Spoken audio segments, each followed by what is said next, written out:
Em uma reportagem publicada hoje, o jornal americano The New York Times fez uma longa análise dos movimentos do Supremo Tribunal Federal no Brasil desde 2019 e questiona se a corte está salvando ou ameaçando a democracia.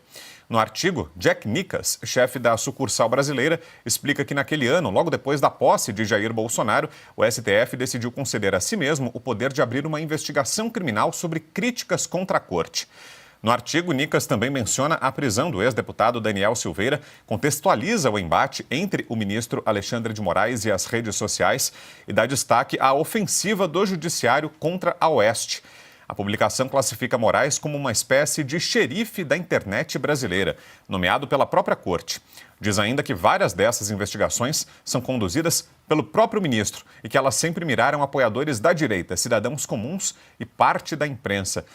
Por isso, só já parece respondida a pergunta, né, Piotr, que a matéria se propõe. Será que o ministro está salvando ou ameaçando a democracia? Será que a Suprema Corte está salvando ou ameaçando? Por essas informações já parece respondido o questionamento, né, Piotr? Não, e está muito claro e parece que abriram os olhos, de fato, do que está acontecendo há muito tempo e do que denunciamos há muito mais tempo. Mas a Ana tinha feito menção que ela tinha mais informações sobre isso. Eu acho que eu vou abrir mão de falar agora para ouvir Perfeito. A Ana também. Pode ser? Vamos lá, vamos Ana, você se incomoda, Ana, por favor?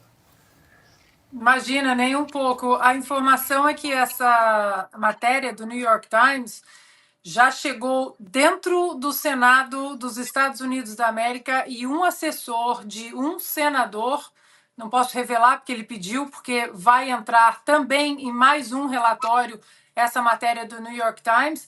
Esse assessor me ligou porque ele sabia que eu trabalhava na revista Oeste e ele pediu mais detalhes. Foi quando eu contei, né, toda a história dos 6 gigabytes, aqui só encontramos matérias jornalísticas, então o senhor dá um jeito. E ele estava, enquanto eu falava com ele no telefone, ele estava exatamente com aquele relatório que veio da Câmara, da comissão da Câmara, de 541 páginas sobre o Twitter Files Brasil. E diante daquele relatório, ele me fez algumas perguntas e quando eu respondia, ele falava it all makes sense now, agora tudo começa a se encaixar, ou seja, às vezes eu sei que nós estamos diante de um cenário tão aterrorizante no Brasil, com toda essa batida totalitária do Alexandre de Moraes, e a gente fica esperando uma bala de prata, né?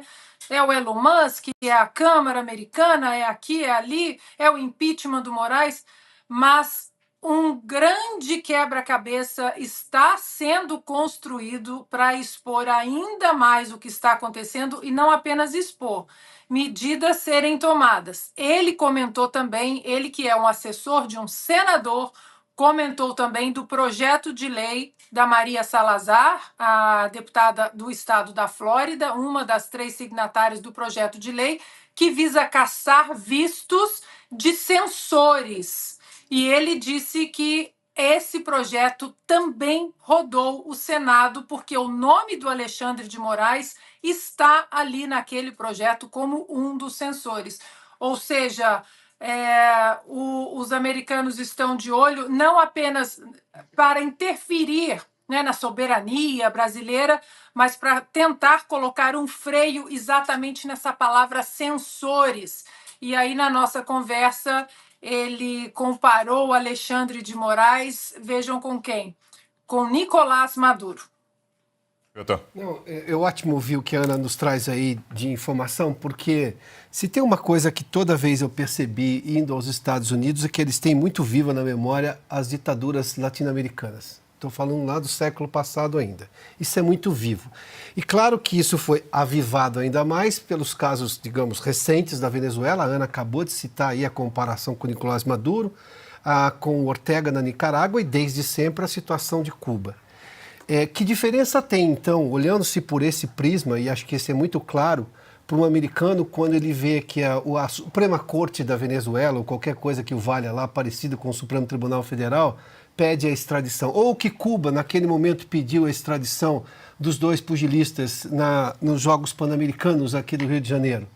nenhuma para eles. Quando agora você vê, neste momento, o ministro Alexandre de Moraes pedindo extradição de brasileiros, que nesse caso a maior parte nem foi julgada ainda, ou seja, não foi julgada, está na Argentina como preso político, aliás, como exilado político.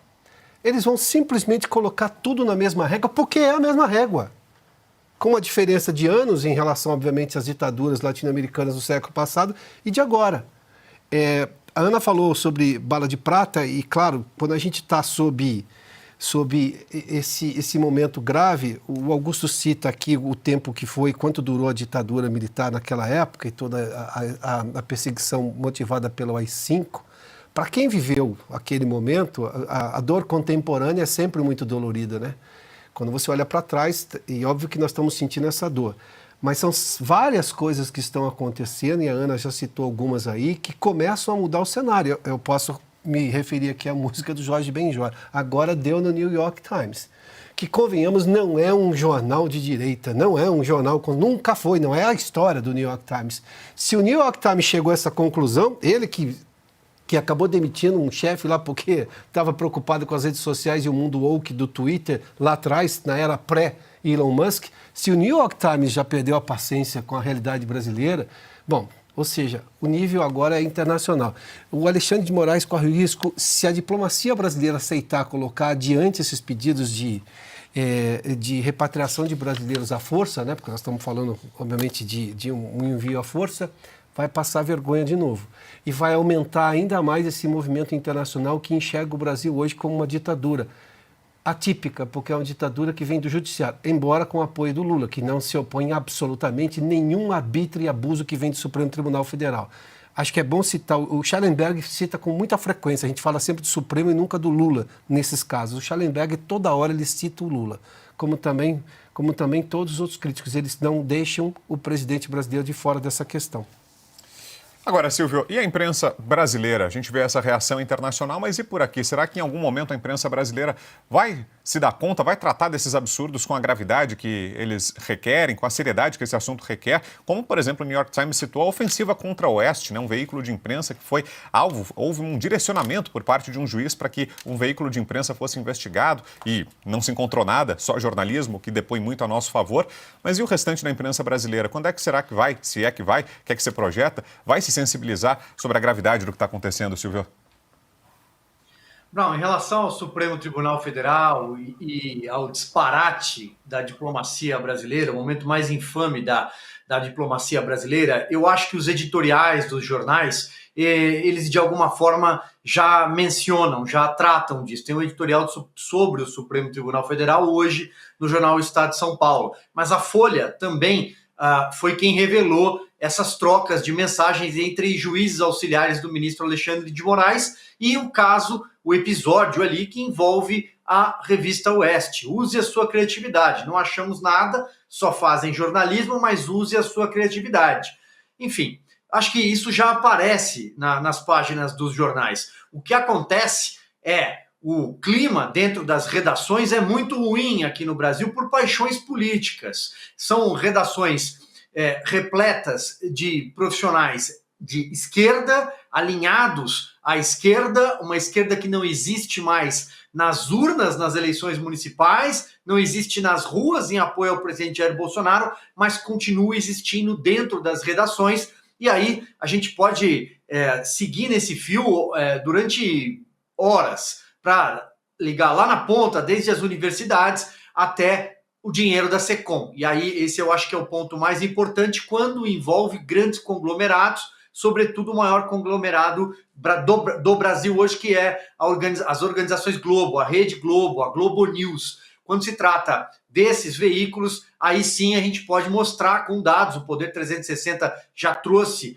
informações sobre isso, com cifras de que é muito dinheiro da SECOM que bate nessas redações. Então, não sabemos até que ponto o Paulo Pimenta está no ponto com esses jornalistas, até que ponto os ministros do Supremo Tribunal Federal, afinal de contas, temos um consórcio de poder no Brasil, eles também governam como o poder auto-intitulado moderador, está aqui no WhatsApp, mandando mensagem para as jornalistas que se orgulham, se vangloriam de dizer: acabei de falar com o ministro, acabei de falar Ou seja, essa ligação direta acaba, de alguma forma, tirando a independência da profissão, do ofício, e leva a crer que no Brasil esse processo é muito mais lento.